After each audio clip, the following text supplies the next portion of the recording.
I began to smoke at an age that I'm probably a little ashamed I was so young, around about 12 or 13. And I continued to smoke until an age that I'd really rather you don't know about.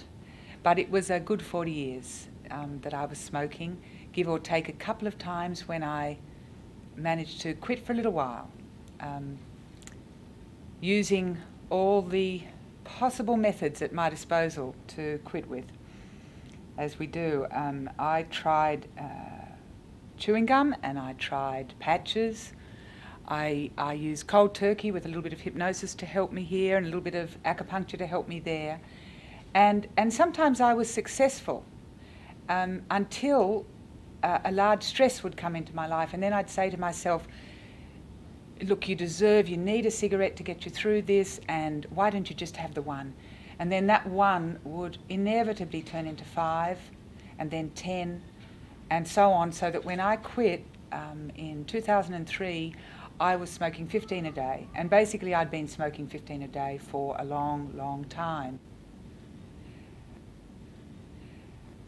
I was experiencing at that time all the physical symptoms that the mature addict experiences, such as breathing difficulties and pain in my legs as I climbed the stairs,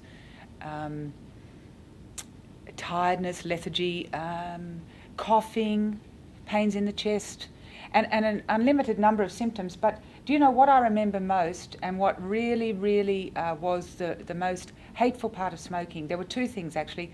The first was the fear.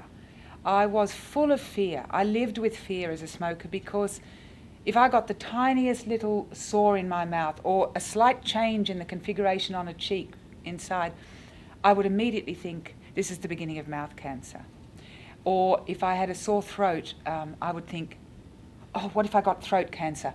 And I was mortified by this, because I thought, if I do get these things, apart from the physical deformity, I was so worried that people would say, well, I wouldn't get sympathy because, you deserve it. If you're a smoker, you deserve everything that you get. So the heart attack, the stroke, you knew that you were going to have no sympathy whatsoever. As someone who considered myself in other ways a pretty sensible person, slightly wise, intelligent, and pretty strong and together, this was a habit that I despised. And every morning I would wake up and be so determined that I wasn't going to be a smoker by that evening. But every evening, which was my main smoking time, I would fall back into the habit, and I couldn't find the strength to get out of it. I really felt torn. I feel that I was 2 people. There was the little voice that had been with me all my addictive life saying to me, you're a smoker. Look, why don't you just accept it? You're a smoker. This is you. This is who you are. And if you die young, you die young. But at least you're enjoying smoking. And there was the other voice that was saying to me, Margaret, you are a sensible woman. What are you doing this to yourself for? And so I really did. I felt torn in 2. And it was really for peace of mind. It was for peace of mind that I decided I had to quit, and that I couldn't do it alone. And the only thing I'm proud of myself for is that that's when I said I need help, and I went off and did my Smokenders course. It was the Smokenders course that changed my life. It was life-changing because it helped me to quit. And since I quit with Smokenders, since that very day, I have not wanted to smoke. I do not ever want to be a smoker again. I feel completely free of a whole lot of stuff that I don't ever want to have in my life. But the knowledge that it gave me about myself, it helped me to understand my addiction. It helped me to recognize the strategies that the addict uses to keep the habit going and justify the habit.